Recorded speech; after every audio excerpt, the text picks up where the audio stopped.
बिल्कुल, तो फिर मोदी जी को भी तो नया लाना चाहिए ना, क्यों मोदी जी के नाम पे चुनाव लड़ रहे हो? अगली बार मोदी जी, अगली बार योगी जी को मौका देने की जरूरत नहीं है। कांग्रेस वालों आप तैयार रहिए, अगली बार योगी जी तैयार है। ये तो चाय वाला है, अब गाय वाला भी वो आएगा। 4 जून को बोरोलोन की जो रेट है ना वो ग्रास करेगी एकदम। राहुल कसवा अपने सांसद कोटे से हमारे मोहल्ले में 3 नंबर स्कूल है, उसमें उन्होंने एक हॉल भी दिया है। ये राहुल कसवा का काम है। घोषणा बाकी पड़ी है, वो 1.5 साल हो गया अभी तक बना नहीं है, सिर्फ घोषणा हुई है। वो छापर की एक रोड थी 2700 मीटर की, छापर की रोड थी 2700 मीटर की, लेकिन राहुल कसवा की हिम्मत नहीं हुई, लोकसभा में मुद्दा उठा लिया। सिर्फ हनुमान बेनीवाल था एक मर्द, उसने मुद्दा उठाया था लोकसभा में छापर का।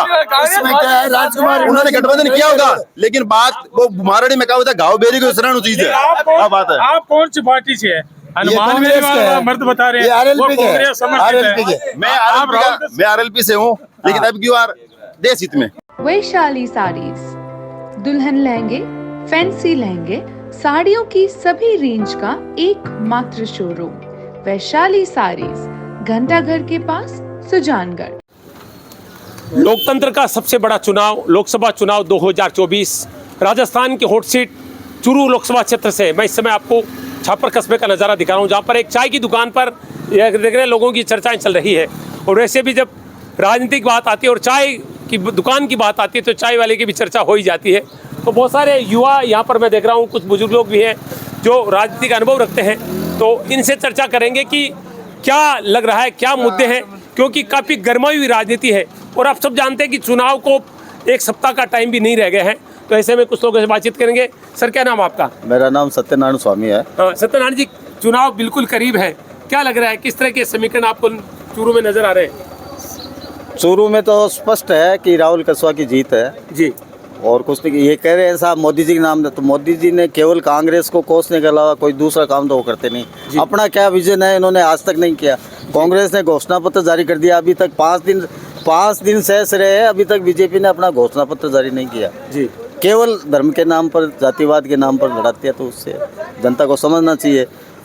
लेकिन एक बात है, जो राहुल कसवा की बात करें वो तो वैसे बीजेपी विचारधारा के 35 हम व्यक्ति विशेष पर नहीं जाते हैं। कांग्रेस के क्या विजन है और भारतीय जनता पार्टी क्या विजन है, उस पर लोग सोचे तो अच्छा प्रभाव पड़ेगा। बिल्कुल। जो पीछे लोग बैठे आगे आए, चर्चा भाग ले। आओ, आपका नाम बताएं। हंसराज। हंसराज जी, क्या कहेंगे इस चुनाव पर इस बात? राहुल कसवा जीत रहा है सीधा 2 लाख वोटों से, क्योंकि मोदी जी रोजगार, शिक्षा की ये तो बातें करते नहीं है। हमने राम मंदिर बना दिया, हमने ये कर दिया, हमने वो कर दिया। कोई रोजगार की, शिक्षा की बात करे जनता के सामने, क्योंकि जनता समझ चुकी है कि 10 साल में इन्होंने क्या किया है।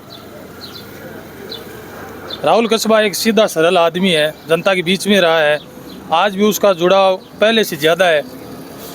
ये सोचते हैं कि कांग्रेस में गया तो हारेगा, ये 2 लाख वोटों से जीतेगा, क्योंकि इसके पिताजी का 33 सालों से जनता से जुड़ाव है, लगाव है। कभी इसने किसी को भला बुरा नहीं कहा, ऐसे नहीं है किसी का काम नहीं किया, सब लोगों का काम किया है। अच्छा, जो जिले में चर्चा चल रही है, जो राजपूत जाट वाली भी, क्या आपको लग रहा है उसमें दम है राठौड़ और कस्बा की जो एक लड़ाई? नहीं, ये जातिवाद की चर्चा हुई है ही नहीं। ये तो चुनाव नहीं है, ये तो बीजेपी का चुनाव है। जी। ये चुनाव कांग्रेस और भारतीय जनता पार्टी का है, जो देश की आज सबसे बड़ी पंचायत का चुनाव हो रहा है, जिसमें आज हर जगह क्षेत्र में खुशी है लोगों में। जो मोदी जी ने काम का कुछ नहीं किया, न कोई बच्चों के लिए, न कोई शिक्षा, न कोई रोजगार की कोई गारंटी नहीं है। सिर्फ हिंदू और मुस्लिम को लड़ाने का जो इन्होंने काम किया है, उस अब की बार जनता उस मुद्दे पे वोट देगी कि इन्होंने क्या विजन से चुनाव लड़ा। जो इनका विजन पूरा फ्लॉप है। अब ये वोट मांगते हैं कि हमने राम मंदिर बनाया, 370 हटाई, तो 370 राम मंदिर बनाने से यहाँ छापर को क्या फायदा हुआ है? छापर में इन्होंने क्या किया है? अभी तक मंदिर बनाने से हम भी धार्मिक, हम भी भगवान को मानते हैं, हम भी पूजा करते हैं, सब करते हैं, लेकिन राम मंदिर बनाने से हमारे को यहाँ क्या फायदा हुआ? फायदा तो कोई रोजगार से, शिक्षा को बढ़ावा देने से वो होगा। हमारे चूरू में तो कोई लहर नहीं है, सिर्फ राहुल कसवा है। अच्छे मतों से राहुल कसवा जीत रहा है। चलिए और लोगों से बातचीत करेंगे। आपका क्या नाम है, बोलेंगे कुछ? ये देखिए बड़े आराम से बैठे हैं, दुकानदार आप? नहीं जी, बताइए क्या नाम आपका? सोमदत्त। हाँ, आपको क्या लग रहा है? हम तो नरेंद्र मोदी को वोट देंगे। मोदी जी को देंगे? बिल्कुल। मोदी जी वोट देने से क्या होगा यार? मोदी जी ने किया क्या है? मोदी जी हमने 60-70 साल कांग्रेस का राज देखा है, भूर बांटो राज करो, ये सिस्टम था। लेकिन मोदी ने आके सारी अकाउंटेबिलिटी सेट की है तो और अच्छे काम किए हैं। आज सड़कें अच्छी बन रही है, आज सड़कें अच्छी बन रही है। तो राहुल कसवा जी बीजेपी में थे ना, तभी तो काम करवा पा रहे थे ना। 2004 के अंदर अटल बिहारी जी वाजपेयी का उनका नारा था शाइनिंग इंडिया, उसकी तरह मोदी जी का नारा पूरा फ्लॉप है। अब की बार लोगों में लहर है कांग्रेस की कि कांग्रेस को वोट देना है, देश का विकास करवाना है। लेकिन हम सुने कि छापर तो बीजेपी का गढ़ बताया जाता है। बिल्कुल विधानसभा चुनाव में देखा होगा आपने बीजेपी का गढ़। विधानसभा चुनाव में छापर कस्बे से कांग्रेस पार्टी ने आगे यहाँ से 617 वोटों से लीड किया। अभी वही लहर अभी है कस्बे में, सब लोग कांग्रेस की बात करते हैं, कांग्रेस को वोट देंगे। आप अपनी बात पूरी कर सकते हैं। बिल्कुल, वो पिछला चुनाव व्यक्ति विशेष पे था और कांग्रेस पार्टी और भारतीय जनता पार्टी बिल्कुल नहीं था वो चुनाव। वो पूसाराम जी को लोकल लोगों ने सपोर्ट किया, उससे उनसे वो जीत गए। पूसाराम जी अब राहुल कसवा जी भी तो गए ना कांग्रेस में, तो इतने दिन तो बीजेपी में थे ना, उनकी तो टिकट कट गई तब गए थे, नहीं तो अभी तक वो भी बीजेपी के गुणगान करते हैं। बिल्कुल बिल्कुल, ये भी मैं भी चलो युवा खड़े हैं, कुछ कोई बोलेंगे आप? क्या नाम आपका? लक्ष्मण। हाँ लक्ष्मण, क्या कहेंगे? आपको क्या लग रहा है चुनाव में इस बार? देवेंद्र झांझड़िया। देवेंद्र झाझड़िया, बिल्कुल। क्यों? खिलाड़ी इसलिए या कुछ और कारण? खिलाड़ी है, देश के लिए इतना किया है तो हमारे जिले के लिए तो करेंगे ही। चलिए वो देखिए, कुछ एक अलग कमेंट है। बोलिए बोलिए, क्या नाम? नाम बताइए आप। मेरा नाम भागीरथ जाट जी। और चूरू जिले से अब 35 साल का जो रिकॉर्ड था उसको देवेंद्र झाझड़िया ने नेस्त नाबूद कर दिया है जी। और ज्यादा मैं नहीं कह सकता, लेकिन चूरू जिले से कम 2 लाख वोटों से वो लीड लेंगे अब की बार। झाझड़िया, देवेंद्र झाझड़िया जी जी। और मोदी जी ने देवेंद्र झाझड़िया को टिकट देके ये साबित कर दिया है कि कहीं पर भी परिवारवाद नहीं चलेगा, कहीं पर भी परिवारवाद नहीं चलेगा, क्योंकि उनकी परिपाटी थी। दादा ने चुनाव लड़ा, बाप ने लड़ा और बेटा आ गया, क्योंकि दूसरा कोई है नहीं चूरू जिले के अंदर, क्योंकि वो एक कस्बा परिवार ही है।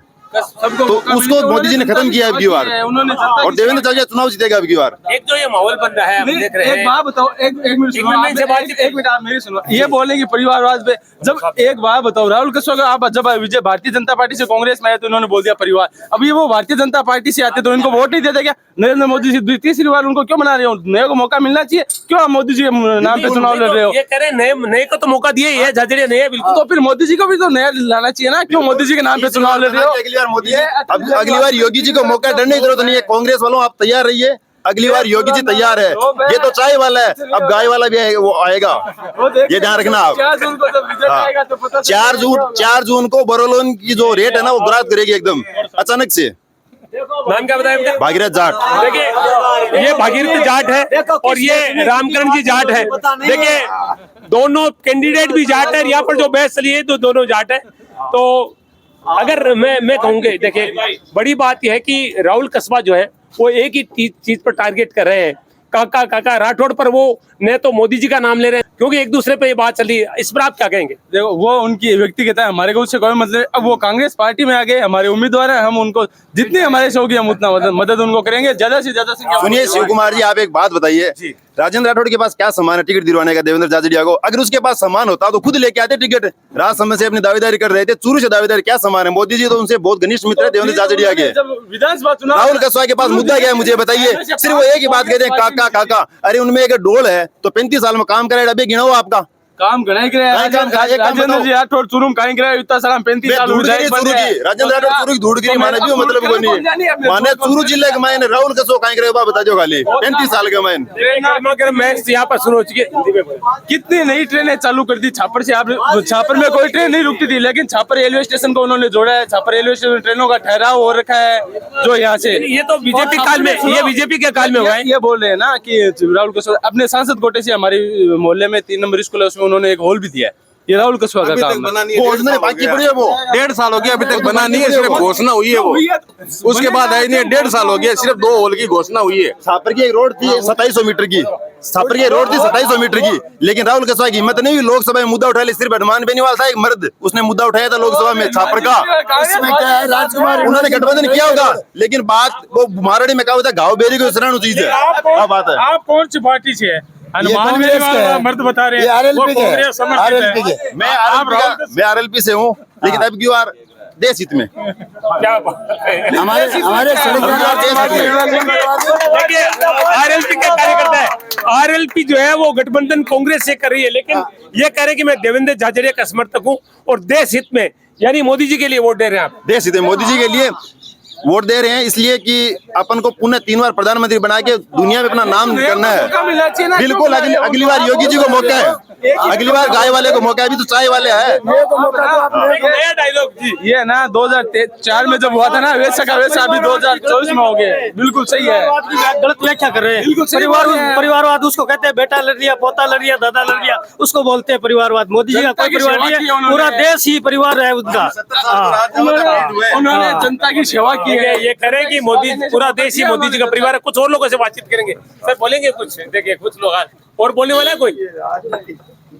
ये देखिए ये टोपी वाले भाई साहब बहुत सारी डायरियां क्या कह रहे हैं भाई जी? ये बात कह रहे हैं आज के युग में देखिए ये बात है। मैं भारतीय जनता पार्टी का सदस्य हूँ जी, मेरा नाम राजेंद्र प्रसाद है और मैं ये बात किसान के रूप में मैं कहना चाहता हूँ, दौलत राम जी के रूप में। दौलत राम जी सारण, दौलत राम जी सारण चूरू में किस खेत में चूरू में देवेंद्र मालूम नहीं है। देखो अच्छा युवाओं का मुद्दा क्या चुनाव? ये देखो हमारा तो यही है कि बीजेपी आएगा, बीजेपी रहेगा छापर में। तो हम बचपन से, मेरी बात सुनो, बचपन से नरेंद्र मोदी से जानते हैं। आज जब भी आए तो नरेंद्र मोदी थोड़ा बच्चा जानता है। राम मंदिर बनवाया, और भी काम करो। राम मंदिर बनाया तो कहीं पे बना, पर हमारे दिल में बना। वो इधर भी बना, हमारे दिल में। छापर के लोगों का जवाब नहीं है। यहाँ पर दोनों पार्टियों के समर्थक है और गर्मागर्म बहस भी सुनने को मिली।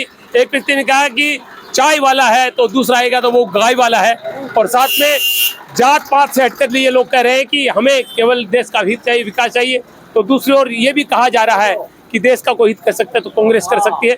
कुल मिला के कहा जा सकता है कि पूरे जिले में जो देवेंद्र झाझड़िया और राहुल कसवा की जो टक्कर है वो निश्चित रूप से हॉट सीट की तरफ संकेत कर रही है, क्योंकि दोनों पार्टियों के समर्थक है वो कहीं भी हार मानने के लिए तैयार नहीं है। लोकतंत्र का पर्व है।